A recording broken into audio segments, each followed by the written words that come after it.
We've checked out heaps of different 4K MSI panels over the years, but is the MSI MAG 274 UPF the one to look out for if you're looking for a high refresh rate 4K panel that's not too small and not too big? Let's take a closer look, but before that... This video is brought to you by VIPSCDKey.com. You install Windows and you see the watermark of death. You don't need to fork out a couple $100 for a key. You can grab one from today's video sponsor. From VIPSCDKey.com for a tenth of the price, and you can use our code GEAR to get 25% off. How good's that? That takes that already cheap Windows key and makes it even cheaper.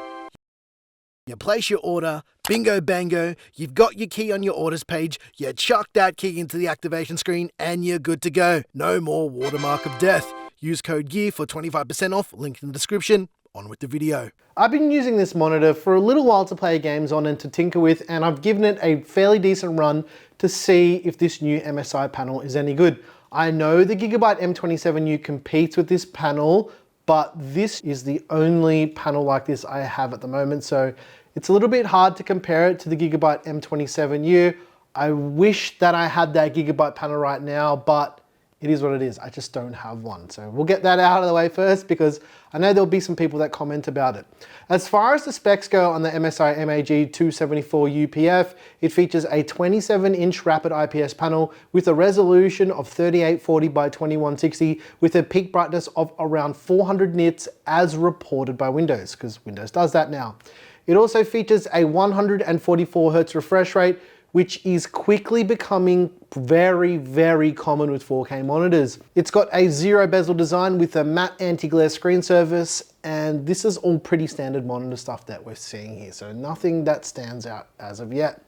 The 274 UPF is a flat panel with a response time of around 1 millisecond gray to gray. It's also fully G-Sync compatible, and I use it with G-Sync without any issues whatsoever. I did test this for an extended period of time. You do need to have the latest drivers, but it works fine. The 274 UPF is an 8-bit panel with FRC, so you can enable 10-bit mode, but it's not true 10-bit.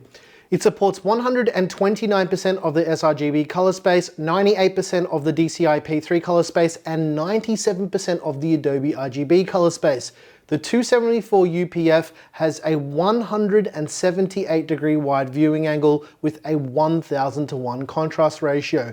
The 274 UPS does feature HDR, but as with most of these Display 400 certified HDR panels, it's nothing to call home about. It's just there for the sake of it, I suppose. The MAG 274 UPF has standard 75mm VESA mounting on the rear with 2 screws that come in the box to mount it to the monitor stand itself, which also follows that 75mm spacing. Now, if you're looking at mounting the 274 UPF on an existing or compatible mounting solution, it should work just fine. It has included standoffs to offset the mounting to make it easier to mount, and it kind of makes it sit a bit further away, but if you've got a monitor arm, you're not going to have any problems here. The included stand is fully height, tilt, swivel, and rotation adjustable. So if you wanted to use the 274 UPF in portrait mode, you can do that right out of the box with the included stand. As far as connectivity, the 274 UPF is jam-packed with it. It features 2 HDMI 2.1 ports, a single DisplayPort 1.4a port, USB Type-C that can be used as DisplayPort as well as 65-watt PD charging, a headphone output, 1 USB Type-B uplink port, and 2 USB Type-A ports. These are all USB 2.0, so no USB 3.0 here. This monitor also has an internal KVM that allows multiple devices or computers to be connected to it, and you can share the same peripherals and devices connected to the monitor with all of those input devices. Now, judging by what we've seen with monitors over the last few years, I think KVMs are pretty standard now. The out-of-the-box calibration is fine for a gaming monitor. I don't really need to adjust anything on this panel at all other than reducing the overall brightness. That's pretty standard for me though. I can't do overly bright panels, especially when you're sitting at this viewing distance from them.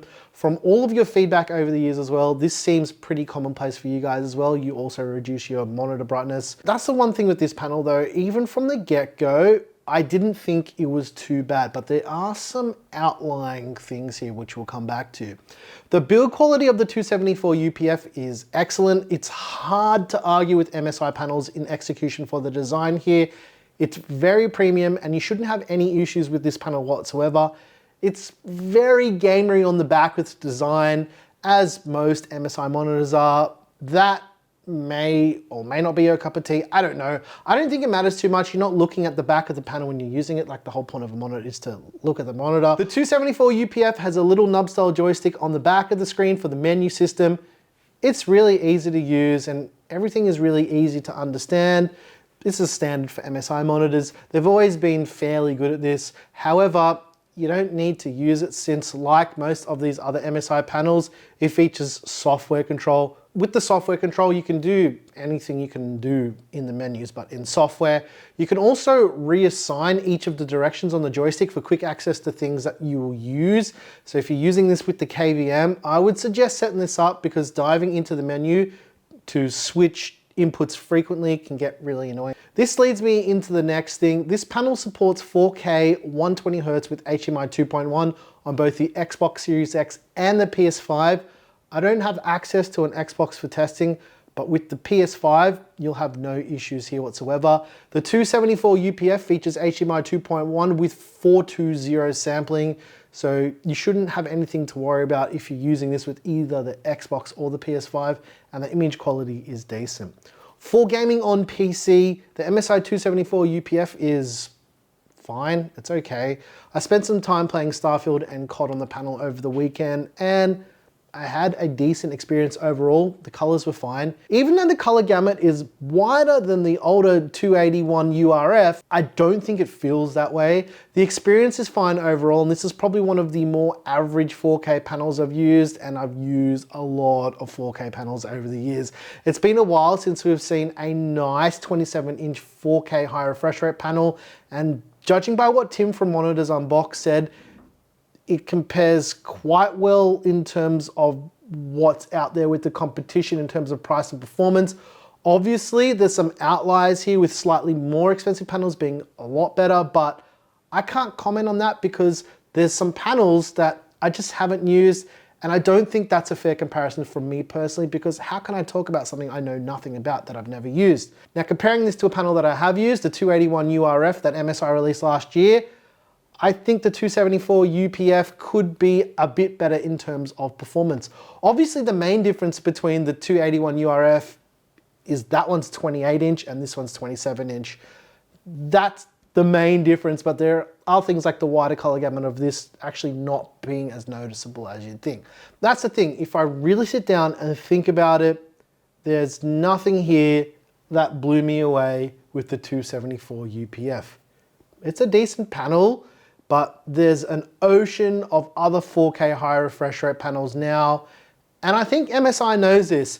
They tried to drop this one in hoping that we wouldn't notice it not being as good as last year's model, but I noticed, and I'm sure other people will notice too.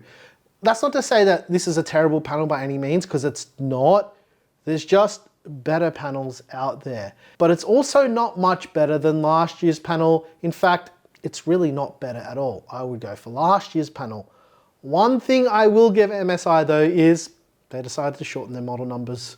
So yeah, that's a nice change, I suppose. It's easy to remember the models of these. Anyways, you're getting decent calibration, you're getting decent performance and decent color reproduction, but there's just nothing here that's gonna blow you away. And if you love gaming and you wanna have a great monitor for your PC or console, and if you wanna use this with your laptop or a second PC with the built-in KVM, the 274 UPF will do what you want, but it just won't blow you away. And as the kids say, I feel like this is a pretty mid effort from MSI. If you're interested in grabbing the MSI MAG 274 UPF, they're going for anywhere between $600 US or around about 849 Aussie dollars at the time of filming this video. The US price, from what I understand, has dropped quite a bit and it's fluctuating a bit, but yeah, it's hard to pinpoint exactly what that is right now. And if you've got any questions about anything that I mentioned in this video or anything about the 274 UPF, drop them down below. And as mentioned, I don't hate this panel. It just doesn't blow me away like other MSI panels have over the last few years. It feels really, really mid. However, it is a great example of good size and good features and overall okay execution. I also wanted to add that we keep our monitor content nice and easy to digest for people who might not understand what everything means, and I talk about the things that regular users will find useful just to kind of dumb it down a little, but to help you guys understand and to help you guys make decisions. But at the end of the day, all these decisions are in your hands, and there's nothing that I can say to make you buy anything, essentially. Now, if you want to check out more content on this panel,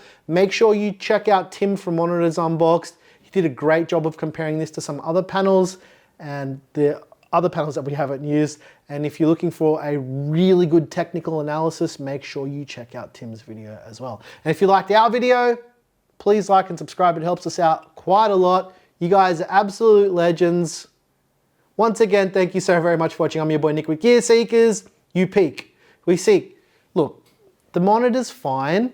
It's just not going to blow you away. Simple as that. Thanks for watching.